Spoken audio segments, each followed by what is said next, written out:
मैथिली दुल्हन आ गया, मिथिलांचल में छा गया।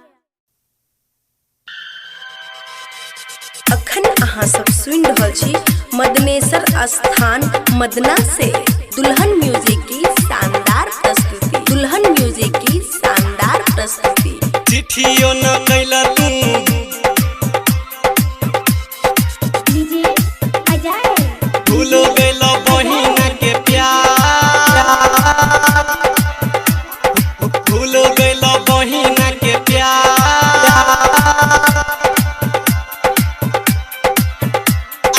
आइल बाटे पावन त्योहार,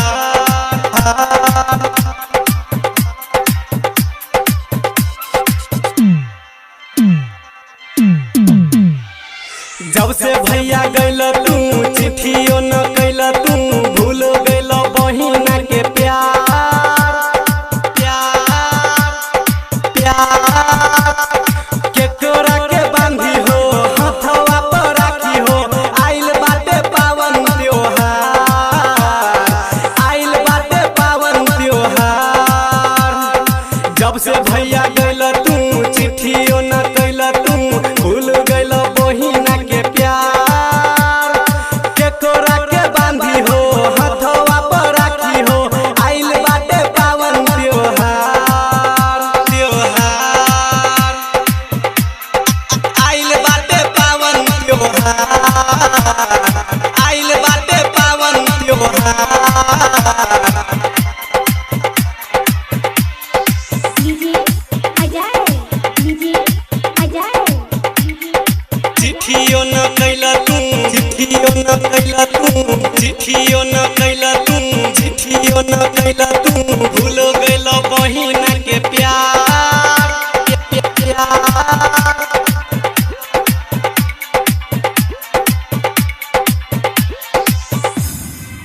मोरे भैया तोहर गलैया राखी बिना लागत होई सुना हो, याद बहिना के नाइल यही सोची बड़ा दुख होला हो, होला हो, होला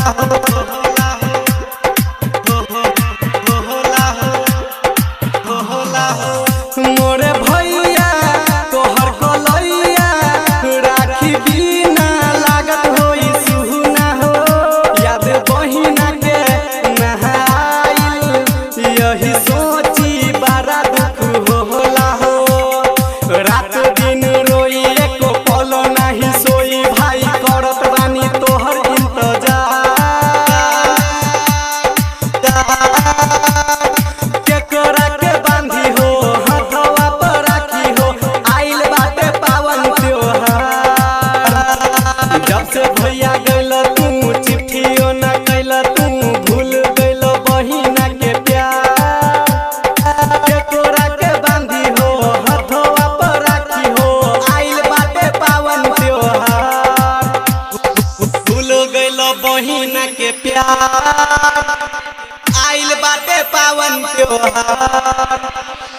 केकरा के बांधी हो हथवा पर राखी हो, आइल बाटे पावन त्योहार।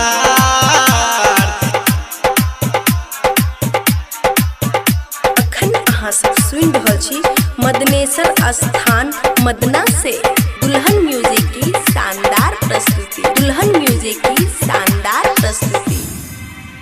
मन भावन लागे सावन, बड़ा पावन हवे ई महीना।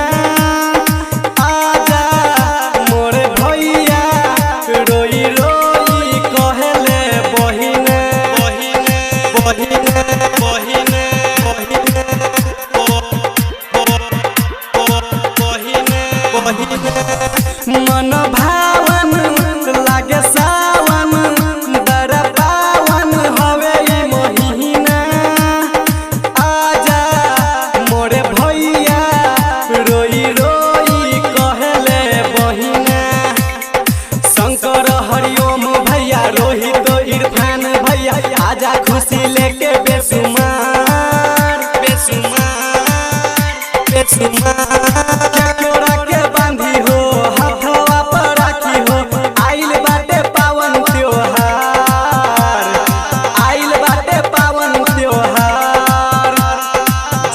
भैया गैला तू चिट्ठियो